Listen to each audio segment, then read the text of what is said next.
Chapter 13. The Stealing of the Boys and Calves by Brahmā.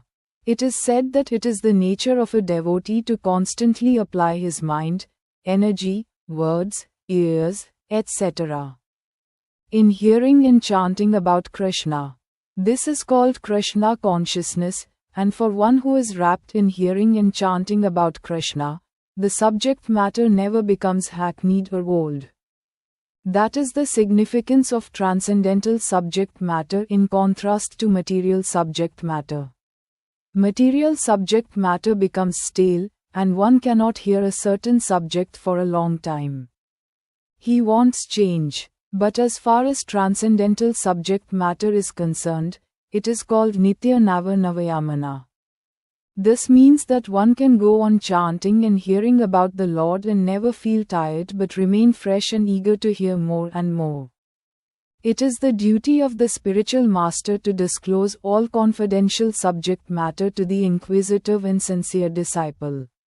After saving his friends from the mouth of Aghasura and killing the demon, Lord Krishna brought his friends to the bank of the Yamuna and addressed them as follows: "My dear friends, just see how this spot is very nice for taking lunch and playing on the soft, sandy Yamuna bank. You can see how the lotus flowers in the water are beautifully blown and how they distribute their fragrance all around. The chirping of the birds along with cooing of the peacocks, surrounded by the whispering of the leaves in the trees, combine and present sound vibrations that echo one another. And this just enriches the beautiful scenery created by the trees here. Let us have our lunch in this spot because it is already late and we are feeling hungry. Let the calves remain near us, and let them drink water from the Yamuna. While we engage in our lunch taking, the calves may engage in eating the soft grasses that are in this spot." On hearing this proposal from Kṛṣṇa, all the boys became very glad and said, "Certainly. Let us all sit down here to take our lunch." They then let loose the calves to eat the soft grass. Sitting down on the ground and keeping Kṛṣṇa in the center, they began to open their lunch boxes brought from home. Lord Shri Kṛṣṇa was seated in the center of the circle, and all the boys kept their faces toward him. They ate and constantly enjoyed seeing the Lord face to face.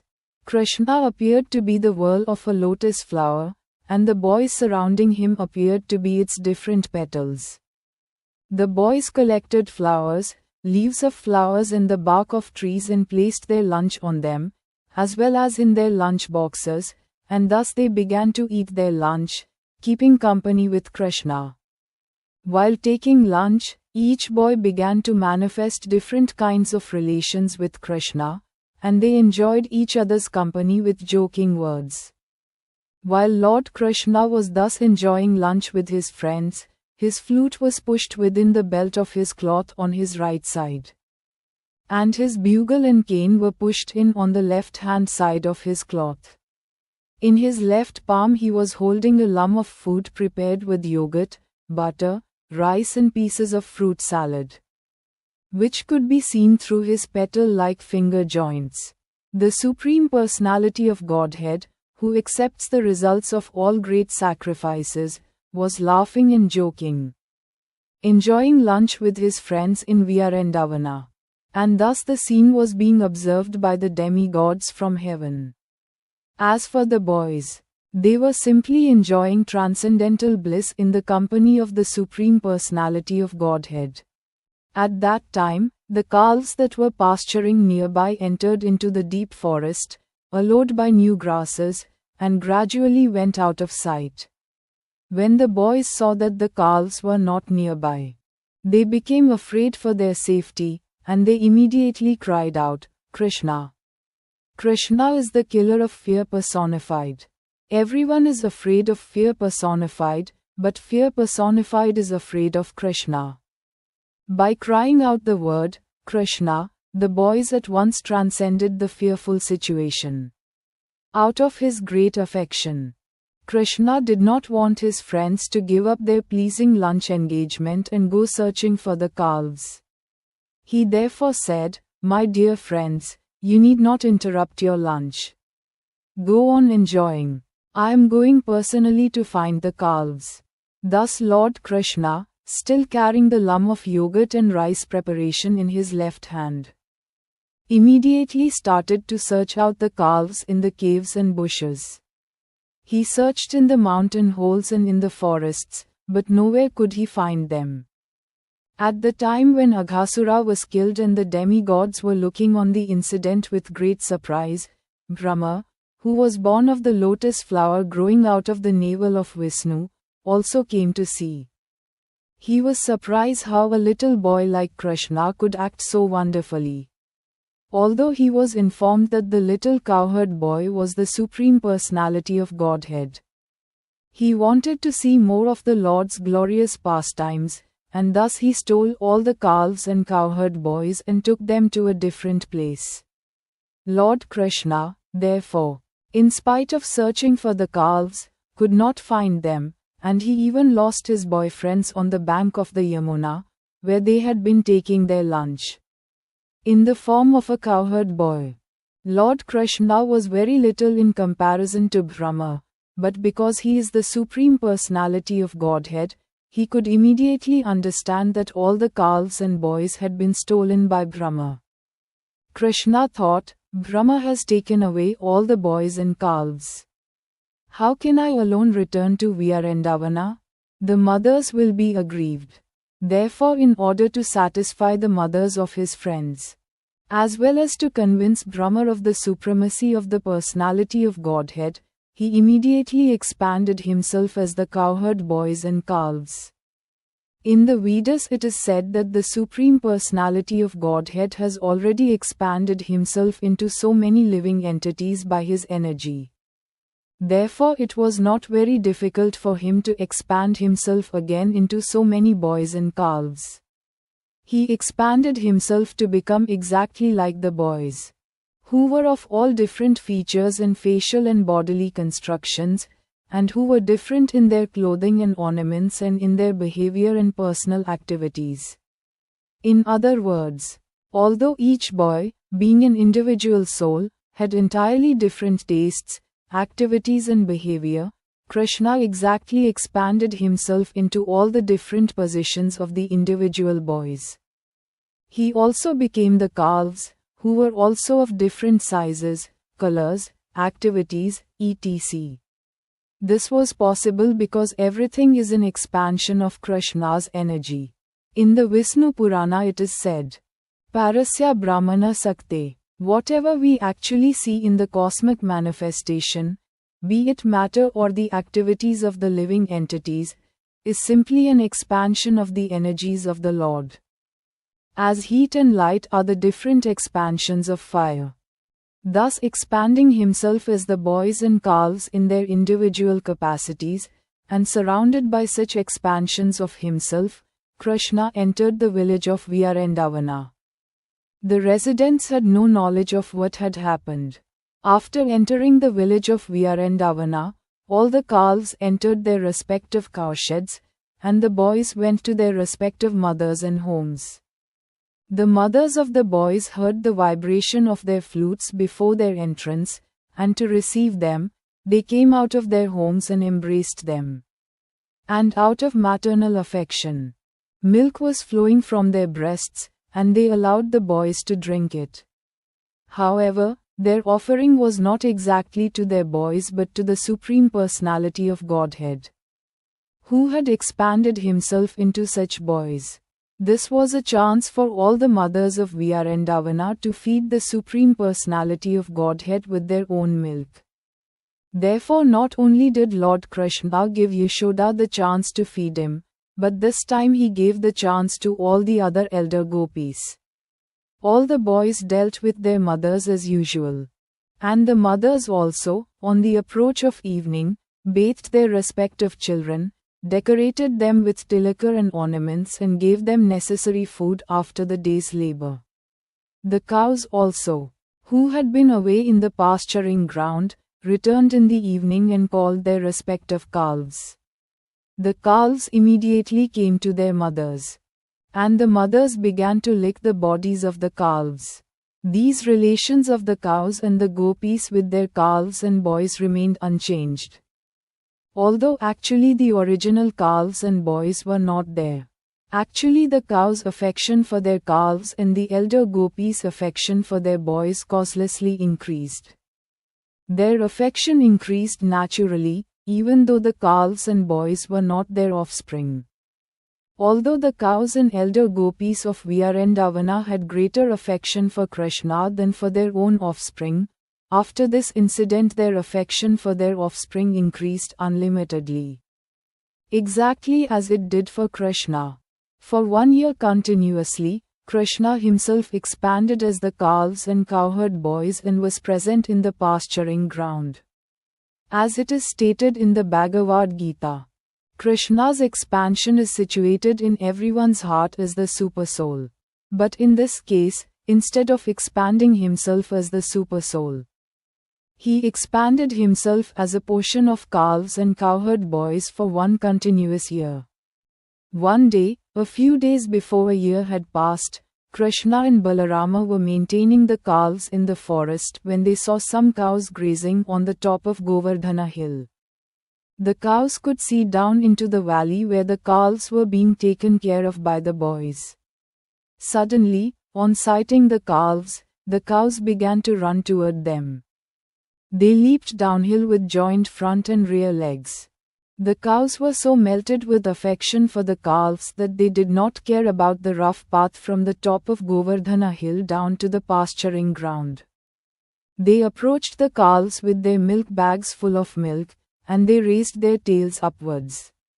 When they were coming down the hill, their milk bags were pouring milk on the ground out of intense maternal affection for the calves, although they were not their own calves. These cows had their own calves. And the calves that were grazing beneath Govardhana hill were larger. They were not expected to drink milk directly from the milk bag but were satisfied with the grass. Yet all the cows came immediately and began to lick their bodies, and the calves also began to suck milk from the milk bags. There appeared to be a great bond of affection between the cows and calves. When the cows were running down from the top of Govardhana hill, the men who were taking care of them tried to stop them. Older cows are taken care of by the men, and the calves are taken care of by the boys, and as far as possible, the calves are kept separate from the cows, so that the calves do not drink all the available milk. Therefore the men who were taking care of the cows on the top of Govardhana hill tried to stop them, but they failed. Baffled by their failure, they were feeling ashamed and angry. They were very unhappy, but when they came down and saw their children taking care of the calves, they all of a sudden became very affectionate toward the children. It was very astonishing. Although the men came down disappointed, baffled and angry, as soon as they saw their own children, their hearts melted with great affection. At once their anger, dissatisfaction and unhappiness disappeared. They began to show paternal love for the children, and with great affection they lifted them in their arms and embraced them. They began to smell their children's heads and enjoy their company with great happiness. After embracing their children, the men took the cows back to the top of Govardhana hill. Along the way they began to think of their children, and affectionate tears fell from their eyes. When Balarama saw this extraordinary exchange of affection between the cows and the calves and between the fathers and their children, when neither the calves nor the children needed so much care, he began to wonder why this extraordinary thing had happened. He was astonished to see all the residents of Vyāsadeva so affectionate to their own children, exactly as they had been to Kṛṣṇa. Similarly, the cows had grown affectionate to the calves, as much as to Kṛṣṇa. Balarama therefore concluded that the extraordinary show of affection was something mystical, either performed by the demigods or by some powerful man. Otherwise, how could this wonderful change take place? He concluded that this mystical change must have been caused by Kṛṣṇa, whom Balarama considered his worshipable personality of Godhead. He thought, it was arranged by Kṛṣṇa. And even I could not check its mystic power. Thus Balarama understood that all those boys and calves were only expansions of Kṛṣṇa. Balarama inquired from Kṛṣṇa about the actual situation. He said, "My dear Kṛṣṇa, in the beginning I thought that all these calves and cowherd boys were either great sages and saintly persons or demigods, but at present it appears that they are actually your expansions. They are all you. You yourself are playing as the calves and boys. What is the mystery of this situation? Where have those other calves and boys gone? And why are you expanding yourself as the calves and boys? Will you kindly tell me what is the cause?" At the request of Balarama, Kṛṣṇa briefly explained the whole situation.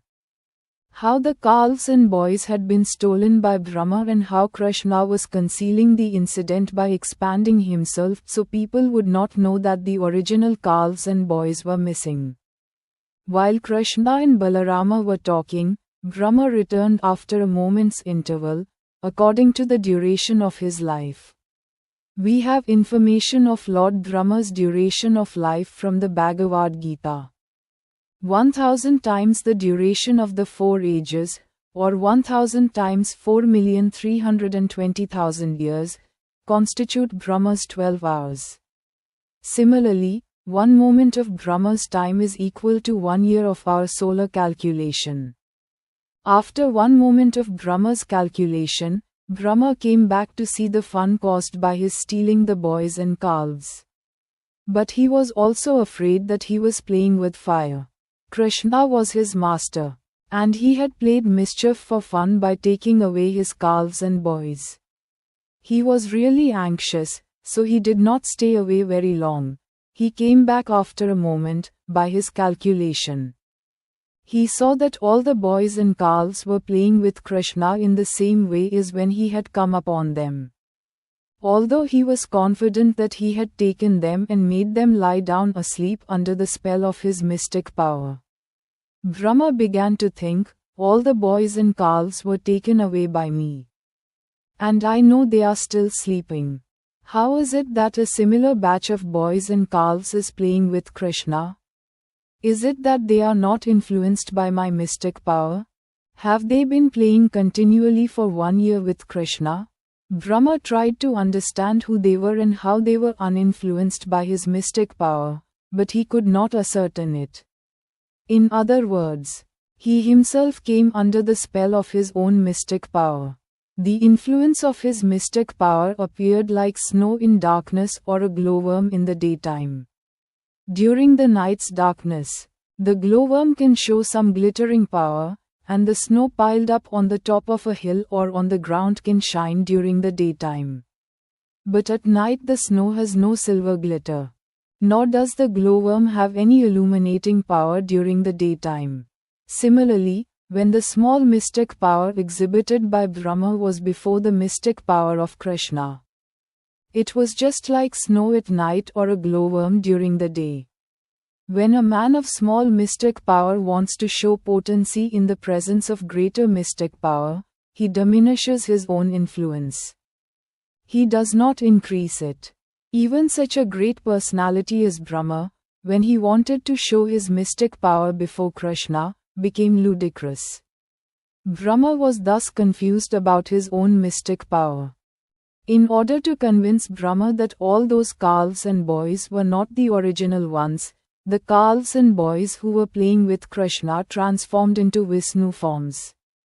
Actually, the original ones were sleeping under the spell of Brahma's mystic power, but the present ones, seen by Brahmā, were all immediate expansions of Kṛṣṇa, or Vishnu.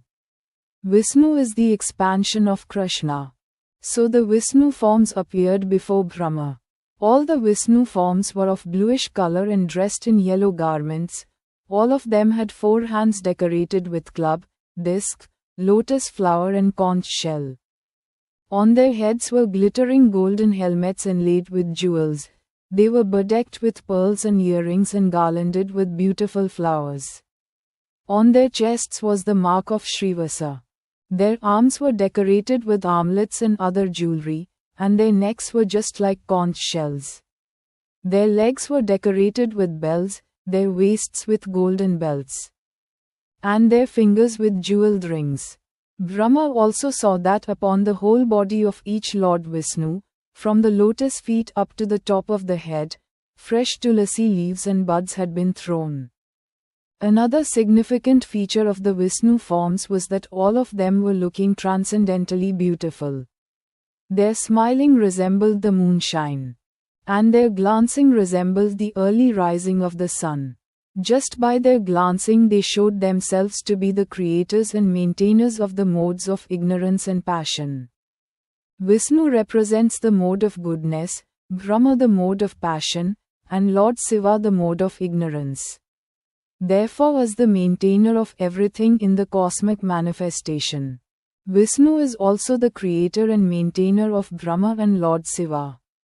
After this manifestation of Lord Vishnu, Brahma saw that many other Brahmas and Shivas and demigods and even insignificant living entities down to the ants and very small straws, all moving and non-moving living entities, were dancing surrounding Lord Vishnu. Their dancing was accompanied by various kinds of music, and all of them were worshipping Lord Vishnu.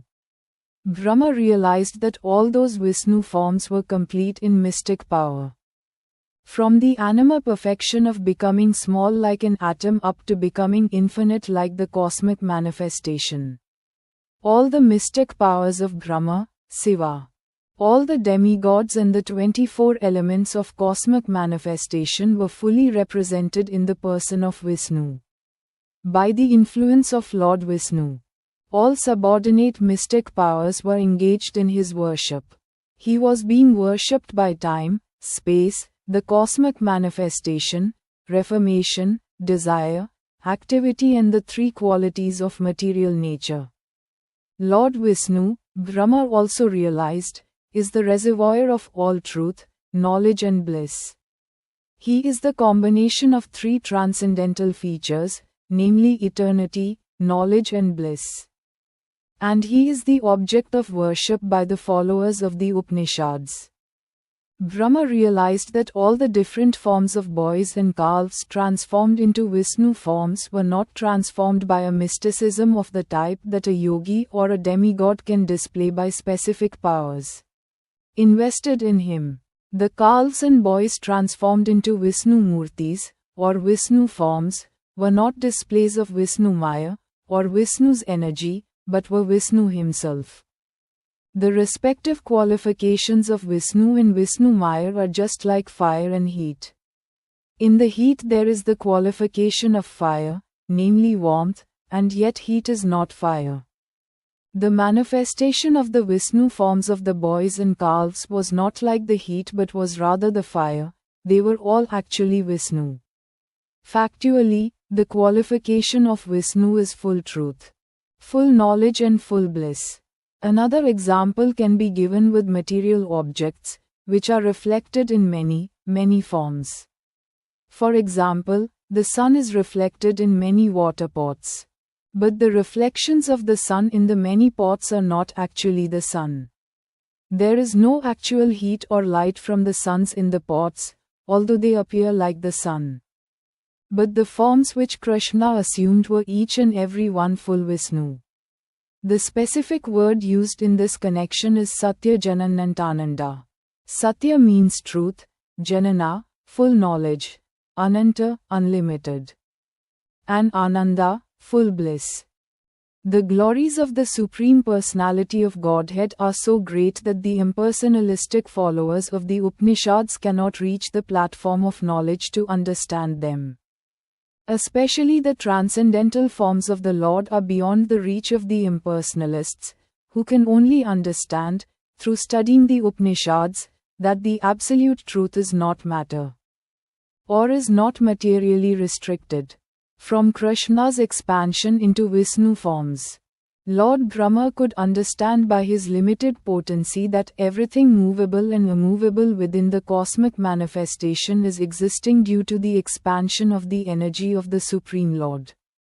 When Brahma was thus standing baffled in his limited power and conscious of his limited activities within the 11 senses, he could realize that he was also a creation of the material energy.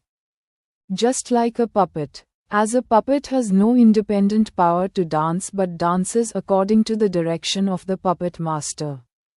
So the demigods and living entities are all subordinate to the Supreme Personality of Godhead. The whole world is under the waves of the material spell, and beings are floating like straws in water. So their struggle for existence is continuing. But as soon as one becomes conscious that he is the eternal servant of the Supreme Personality of Godhead, this maya, or illusory struggle for existence, is immediately stopped. Lord Brahmā, who has full control over the goddess of learning and who is considered to be the best authority in Vedic knowledge, was thus perplexed. Being unable to understand the extraordinary power manifested by the Supreme Personality of Godhead. In the mundane world, even a personality like Brahma is unable to understand the mystic power of the Supreme Lord.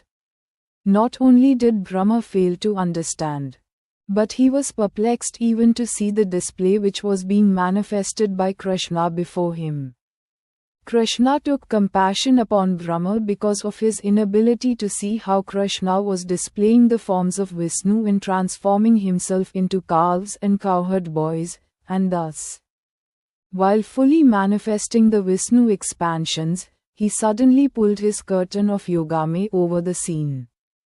In the Bhagavad Gita it is said that the Supreme Personality of Godhead is not visible due to the curtain spread by Yogame. That which covers the reality is Mahamaya, or the external energy, which does not allow a conditioned soul to understand the Supreme Personality of Godhead beyond the cosmic manifestation. But the energy which partially manifests the Supreme Personality of Godhead and partially does not allow one to see is called Yogame. Brahma is not an ordinary conditioned soul. He is far superior to all the other demigods, and yet he could not comprehend the display of the Supreme Personality of Godhead. Therefore Kṛṣṇa willingly stopped manifesting any further potency. The conditioned soul not only becomes bewildered but is completely unable to understand. The curtain of Yogame was drawn so that Brahma would not become more and more perplexed. When Brahma was relieved from his perplexity, he appeared to awaken from an almost dead state, and he began to open his eyes with great difficulty. Thus he could see the external cosmic manifestation with common eyes. He saw all around him the super-excellent view of Vyāsadeva, full with trees, which is the source of life for all living entities. He could appreciate the transcendental land of Vyāsadeva, where all the living entities are transcendental to ordinary nature. In the forest of Vyāsadeva, even ferocious animals like tigers live peacefully along with the deer and human beings. He could understand that because of the presence of the Supreme Personality of Godhead, Vyāsadeva is transcendental to all other places and is free of lust and greed. Brahma thus found Sri Kṛṣṇa, the Supreme Personality of Godhead, playing the part of a small cowherd boy. He saw that little child with a lump of food in his left hand, searching out his friends and calves, just as he had actually been doing 1 year before, after their disappearance. Immediately Brahma descended from his great swan carrier and fell down before the Lord just like a golden stick. The word used among the Vainavas for offering respect is Dandavat. This word means, falling down like a stick. One should offer respect to the superior Vainava by falling down straight, with his body just like a stick. So Brahma fell down before the Lord just like a stick to offer respect, and because the complexion of Brahma is golden, he appeared to be like a golden stick lying down before Lord Krishna. All the 4 helmets on the heads of Brahma touched the lotus feet of Kṛṣṇa. Brahma, being very joyful, began to shed tears, and he washed the lotus feet of Kṛṣṇa with his tears. Repeatedly he fell and rose as he recalled the wonderful activities of the Lord. After repeating obeisances for a long time, Brahmā stood up and smeared his hands over his eyes. Seeing the Lord before him, he, trembling, began to offer prayers with great respect, humility and attention. Please subscribe our channel for more videos.